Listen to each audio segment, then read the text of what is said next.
பார்வையில் ஆண்கள் ஹீரோவா ஜீரோவா?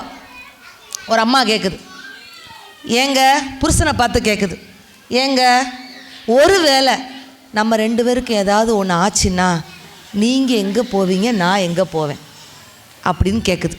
பதிலுக்கு அவர் என்ன சொன்னார் தெரியுமா? எனக்கு ஏதாவது ஒன்று ஆச்சுன்னா நான்லாம் சொர்க்கத்துக்கு தாண்டி போவேன், சொர்க்கத்தில் தான் அழகிகளாக இருக்காங்க. உனக்கு ஏதாவது ஆச்சுன்னா நீலாம் நரகத்துக்கு தாண்டி போவேன், நரகத்தில் தான் புற குரங்குகளாக இருக்குது அப்படின்னு இருக்கிறார். பதிலுக்கு அந்த அம்மா சொல்லிச்சேன், உங்களுக்கு மட்டும் இங்கேயும் அழகி அங்கேயும் அழகி, எனக்கு மட்டும் இங்கேயும் குரங்கு அங்கேயும் குரங்கா அப்படின்னா என்ன அர்த்தம்? பெண்கள் பூரா சிரிக்கிறாங்கன்னா ஒரு குரங்கோட வாழ்க்கை நடத்துறது எவ்வளோ கஷ்டம்னு அவங்க குரங்கை மனக்குமுறலாக்கி சொல்லிகிட்டு இருக்கிறாங்க. இந்த அம்மா மனைவி காதலி, இவ்வளோ பெண்கள் உங்கள் குடும்பத்தில் வராங்கல்ல, உங்களுடைய வாழ்க்கையில் வராங்கல்ல, இந்த அம்மா மனைவி காதலிக்கு என்ன வித்தியாசம்? எனக்கு என்னெல்லாம் வாங்கி தருவீங்க அப்படின்னு கேட்டால் காதலி, எனக்கு எப்போ வாங்கி தருவீங்க அப்படின்னு கேட்டால் மனைவி, எனக்கு ஏன்பா வாங்கித்தாரன்னு கேட்டால் அவள் தான் அம்மா அப்படிங்கிற ஒரு உறவு அப்படின்ட்டு சொன்னால், கேட்டதை வாங்கி கொடுத்தா தான் மனைவிக்கு பிடிக்கும், என்ன வேணும்னு கேட்டாலே போதுங்க அம்மாக்களுக்கு பிடிக்கும் அப்படின்ட்டு சொன்னால், பசிக்கு சோறு போட்டால் அவள் மனைவி, பசிக்க விடாமல் சோறு போட்டால் அவள் தான் தாய். அப்போ அம்மா மனைவி இவ்வளோ தூரம் வித்தியாசங்கள் இருக்குது. அப்போ பெண்களின் பார்வையில் நாங்கள் உங்களை ஹீரோவாக தான் பார்க்குறோம் அப்படிங்கிறத விட ஹீரோங்கிறது அதிகமாக தெரியுதா இல்லையா? எங்கள் வீட்டு பக்கத்தில் ஒருத்தர் காலையில் எழுந்துச்சி டெய்லி பல்ல விளக்குவார், பாத்ரூம் போவார், பேப்பர் எடுப்பார், மடியில் வைப்பார், படிப்பார். பல்ல விளக்குவார், பாத்ரூம் போவார், பேப்பர் எடுப்பார், மடியில் வைப்பார், படிப்பார். பொண்டாட்டி இப்படி ஆன்னு கேட்டுச்சு, ஏங்க நான் அந்த பேப்பராவது இருந்திருக்கலாம், ஏம்மா பேப்பராக இருந்தால் கூட டெய்லி உங்கள் மடியில் ஏறி உட்கார்றது எனக்கு ஒரு வாய்ப்பு கிடச்சிருக்கும் அப்படின்னு சொல்லிச்சு. பதிலுக்கு அந்த புருஷன்மார் ஒரு வார்த்தை சொன்னார், நான் டெய்லி ஒரே நியூஸ் பேப்பர் படிக்கிறது இல்லடி. புரிஞ்சிருச்சா? அப்போ எந்த அளவு பிக்கல் பிடுங்கல் இருந்தால் இவர் பொண்டாட்டியே போ போ சொன்னாரா இல்லையா? கோவிலுக்கு வர சொன்னியே, வந்தனே குங்குமத்தை தர சொன்னியே, தந்தனே புருஷன்னு நான் நினைச்சேன், என்ன பூசாரி ஆக்கி புட்டியே, புல்லட்டில் வர சொன்னியே, வந்தனே கையை விட்டு ஓட்ட சொன்னியே, செஞ்சனே ஸ்டைல்ன்னு நான் நினைச்சேன், என்ன ஸ்ட்ரக்சரில் ஏற்றி புட்டியே அப்படின்னு ஆண்கள் இன்னைக்கெல்லாம் குமரி கொண்டிருக்கிறார்கள். அப்படின்னு காரணம் கடத்தினால் பெண்கள் இன்னைக்கு சமையல் சரியில்லையே. சமையல் உண்மையிலேயே ஆண்கள் கிட்ட நான் கேட்குறேன், என்னுடைய மனைவி வைத்த சமையலை நான் மனதார பாராட்டுவேன்னு சொல்லக்கூடிய ஆண்கள் மட்டும் கை தூங்க பார்க்கலாம். யாருமே கிடையாது. ஆனால் தயவு செய்து இந்த பட்டிமன்றம் முடிஞ்சு போன உடனே ஆண்களே தயவு செய்து மனைவி வச்ச சமையலை பாராட்டிடுங்க. எப்படி இருந்தாலும் பாராட்டுங்க. ஏன் தெரியுமா? போன வாரம் நியூஸ் பேப்பர் எத்தனை பேர் படிச்சிங்க? உத்தரப்பிரதேசத்தில் நடந்த சம்பவம். மனைவி வைத்த முட்டை குழம்பை பாராட்டாததால் கணவனின் நாக்கை கடித்து துப்பிய மனைவி. அக்கா இதை கேட்டு யாரும் நாக்குக்கு ட்ரை பண்ணிடாதீங்க அக்கா. பார்த்தீங்களா? நான் சமையலுக்குங்க காலையிலே அப்போ பிடுங்க நாக்கை பிடுங்க ஆரம்பிச்சிருவாங்க. ஏன்க்கா சொன்னீங்க? அந்த மனசு குமுறுதாருங்க. அப்போ யோசிச்சு பாருங்க எவ்வளோ பிக்கல் பிடுங்கல. எங்கள் அரசிக்காலாம் சமைச்சா மணக்கும். எப்படின்னு கேளுங்க, சமைச்சு கம்ஃபர்ட்டை ஊற்றி விட்டுருவாங்க, முடிஞ்சு போச்சு. அந்த பிள்ளைலாம் சப்பாத்தி வச்சா, நீங்கள் சப்பாத்தி வச்சா என்னக்கா பண்ணுவீங்க? குருமா. அந்த பிள்ளை சப்பாத்தி வச்சு தொட்டுக்க ரசம் வச்சுட்டு வந்துடுது. அப்போ ஒரு சமையல் சரியில்லையே. கட்டின புருஷனுக்கு மரியாதை இல்லை, சமையல் சரியில்லை. அதெல்லாம் தாண்டி கட்டின புருஷனோட அம்மா அப்பாவுக்கு ஒரு வாய் சோறு போடுறீங்களாங்க நீங்கள்? ஒரு அம்மா யோசிச்சு பாருங்கள், பெண்கள்லாம் இதை யோசிக்கணும். ஒரு அம்மா தான் பையன் சின்ன பையனாக இருக்கும்போது கட்டின புருஷனுக்கு தெரியாமல் மகனுக்கு பணம் கொடுப்பாங்க. ஆனால் அதே பையன் வளர்ந்ததுக்கப்புறம் கட்டின பொண்டாட்டிக்கு தெரியாமல் பெத்த அம்மாவுக்கு பணம் கொடுக்கக்கூடிய அவலமான நிலைமை ஆண் சமுதாயத்துக்கு மட்டும்தான் இருக்கிறது என்று சொன்னால் இந்தியா பாகிஸ்தான் பிரச்சனையை கூட நிப்பாட்டிடலாம். ஏன்னா ஆண் சமுதாயம் எப்போ மகிழ்ச்சியாக இருப்பாங்க தெரியுமா நண்பர்களே, பெண்களே? அவங்களுடைய அம்மா அப்பாவுக்கு ஒரு வாய் சோறு போடுங்க, அது போதுங்க. உண்மையிலேயே ஆண்கள் நிறைவான மகிழ்ச்சியாக இருப்பாங்க. அப்போ சமையல் சரியில்லை, புருஷனை மதிக்கிறது இல்லை, மாமியார் மருமகளை மதிக்கிறது இல்லை, ஒரு வாய் சோறு போடுறது என்ற காரணம் கடத்தினால் பெண்களின் பார்வையில் ஆண்கள் என்றென்றைக்குமே ஜீரோ தான் ஜீரோ தான் ஜீரோ தான் அப்படின்னு சொன்னால் இவர் மட்டும் எந்திரிச்சு லூசு மாதிரி கைத்தான் உட்காருங்க. சொல்லிடலாமா? சொல்லலை. ஹீரோன்ட்டு ஏன் நான் சொல்கிறேன்? ஏன் சொல்கிறோம்? இதே மேடையில் பட்டிமன்றத்தில் முழுமையாக உட்காந்து என் அப்பாங்கிற ஹீரோ உட்காந்து பார்த்துட்ருக்குறாங்க. எங்கள் அப்பாங்கிற ஒரு ஹீரோவுக்கு ஒரு பெரிய கைத்தட்டல் கொடுக்கலாம். சொல்கிறேன், அப்பா ஒரு விஷயம் வரேன். ஏன்னா அப்பா, எங்கள் அப்பா அங்கே உட்காந்துருக்காங்கல்ல, அவங்க ஒரு ஏழ்மையான ஒரு விவசாயியின் மகள் தான் இந்த அன்னபாரதிங்கிற ரொம்ப பெருமையாக கர்வத்தோடு இந்த மேடையில் நான் பதிவிடுறேன். யோசிச்சு பாருங்கள், ஒரு ஏழை விவசாயி இன்னைக்கு வரைக்கும் எனக்கு ஞாபகத்துக்கு இருக்குது. நீதாம்மா லக்ஷ்மின்னு சொல்லிட்டு இந்த வயலில் விளைநெல் போடுவாங்கல்ல, அந்த விதை நெல்லில் போடுறது கூட எங்கள் அப்பா என்னுடைய பையன் தம்பி இருக்கிறான், அவங்க ஏழை போட மாட்டாங்க. நீ தாண்டா என் வீட்டுக்கு வந்த மகாலட்சுமின்னு சொல்லிட்டு என்னுடைய கைகளால் தான் விதை நெல்லை கூட எங்கள் அப்பா போடுவாங்க அப்படின்ட்டு சொன்னால் அப்பா ஹீரோவா இல்லையாங்க? எங்கள் அப்பாவுக்கு தெரிஞ்சதெல்லாம் என்ன விஷயம் தெரியுமா?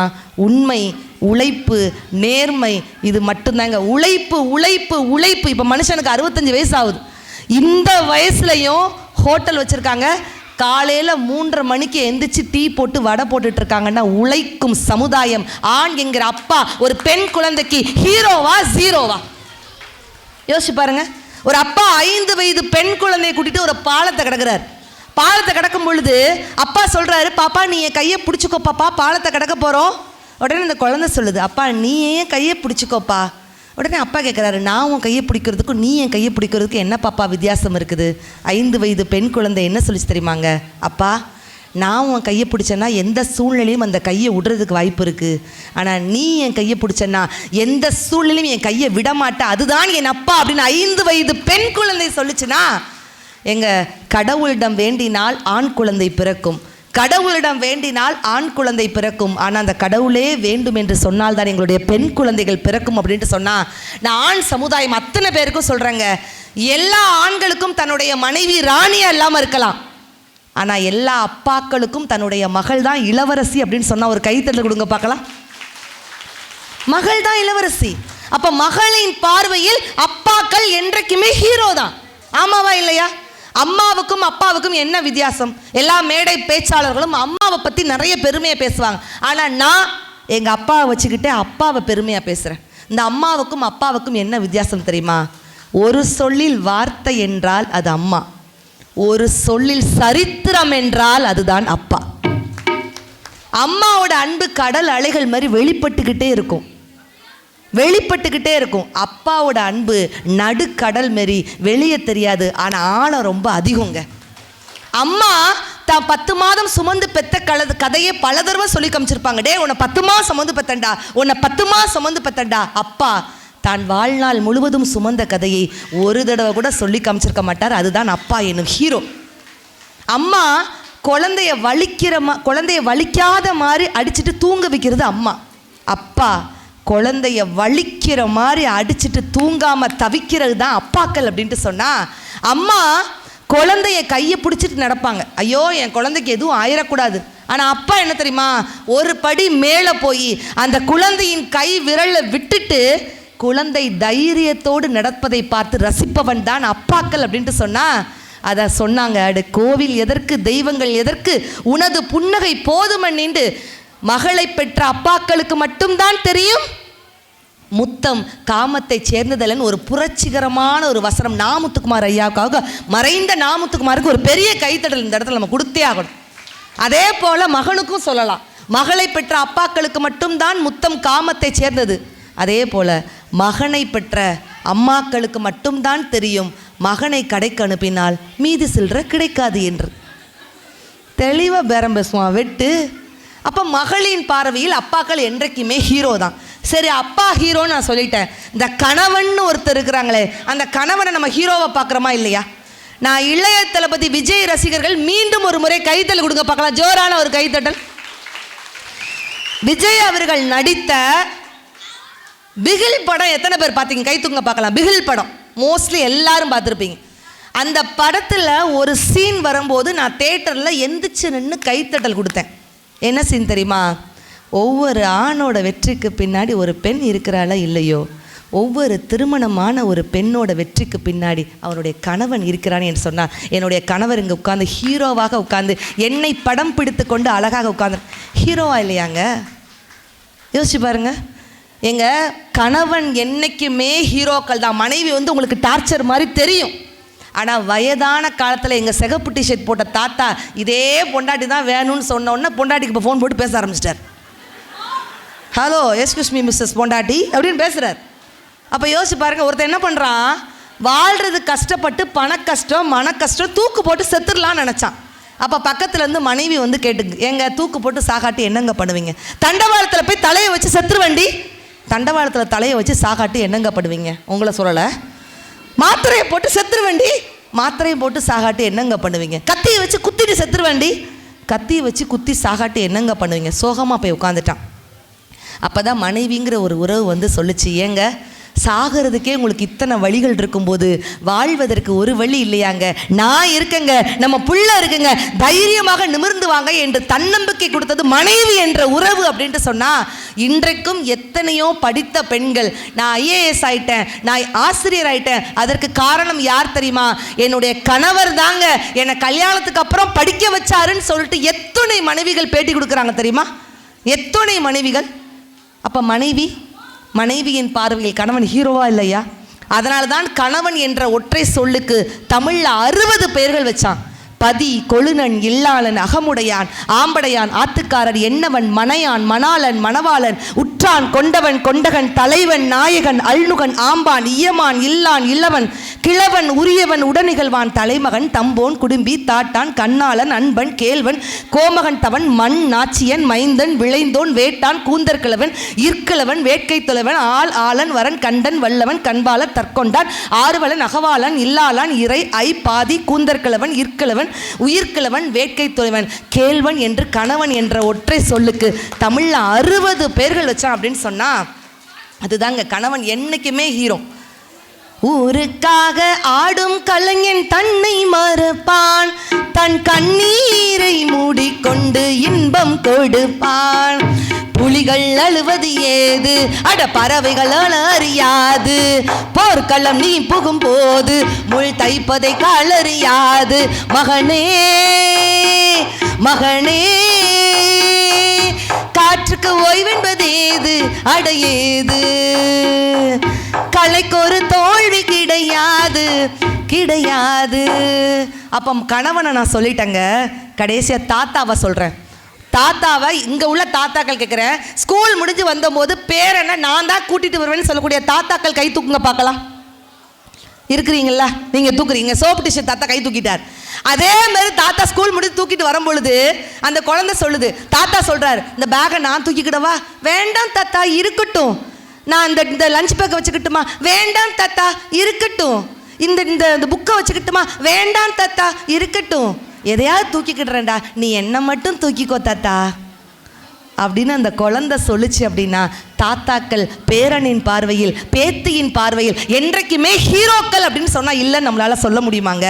ஒரே ஒரு விஷயம், மகன் ஹீரோவா இல்லையான்னு நான் சொல்லி முடிச்சுக்கிடுறேன். இங்கே தாய்மார்கள் நிறைய இருக்கிறதுனால நான் சொல்கிறேன்.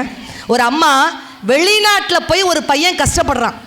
அப்போ கஷ்டப்படும் பொழுது இந்த அம்மா கேட்குறாங்க, விசா கிடச்சிட்டா, நீ வந்துட்டியாடா தங்கம், இந்த வருஷமாவது நீ தீபாவளிக்கு வருவியா அப்படின்னு கேட்கும் பொழுது பையன் சொல்கிறான், அம்மா விசா கிடைக்கலம்மா அப்படின்னு சொல்லும்போது அந்த தாய் என்ன சொன்னா தெரியுமா?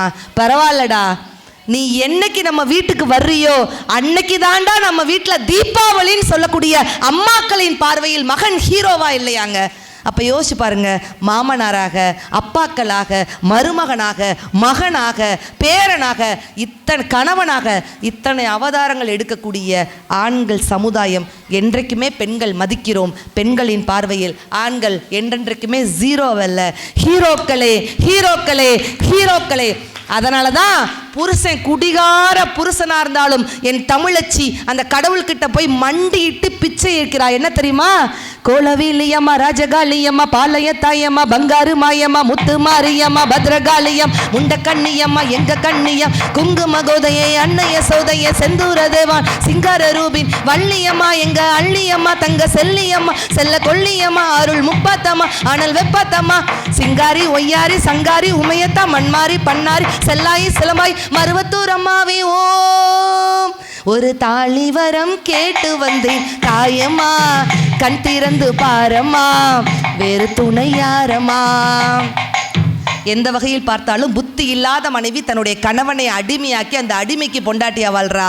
ஆனால் புத்தியுள்ள மனைவியோ தன்னுடைய கணவனை ராஜாவாக்கி அந்த ராஜாவுக்கு ராணியாக வாழ்கிறாள் என்று சொல்லி என்றென்றைக்குமே பெண்களின் பார்வையில் ஆண்கள் ஹீரோக்களே என்று சொல்லி கடங்கநேரி ஹீரோக்களுக்கு ஒரு பெரிய மனமார்ந்த பாராட்டுக்களை தெரிவித்துக் கொண்டு கலையாத கல்வியும் குறையாத வயதும் கபடு வாராத நட்பும் கன்றாத வளமையும் குன்றாத இளமையும் கழுப்பிணி இல்லாத உடலும் சலியாத மனமும் அன்பகலாத மனைவியும் தவறாத சந்தானமும் தாலாக்கித்தையும் மாறாத வார்த்தையும் தடைகள் வராத கொடையும் தொலையாத நிதியும் கோணாத கோலும் துன்பம் இல்லாத வாழ்வும் துயனின் பாதத்தில் அன்பும் உதவி பெரியதொண்டரோடு கூட்டு கண்டாய் என்று அபிராமி பட்டர் அபிராமி அந்ததில் கூறியது போல எல்லா வளங்களும் நலங்களும் பெற்று கை கொண்ட அய்யனாரின் அருளால் கடங்கநேரி மக்கள் செழித்து வாழ வேண்டும் என்று வாழ்த்தி விடைபெறுகிறோம். நன்றி, வணக்கம் ரசிக பெருமக்களே.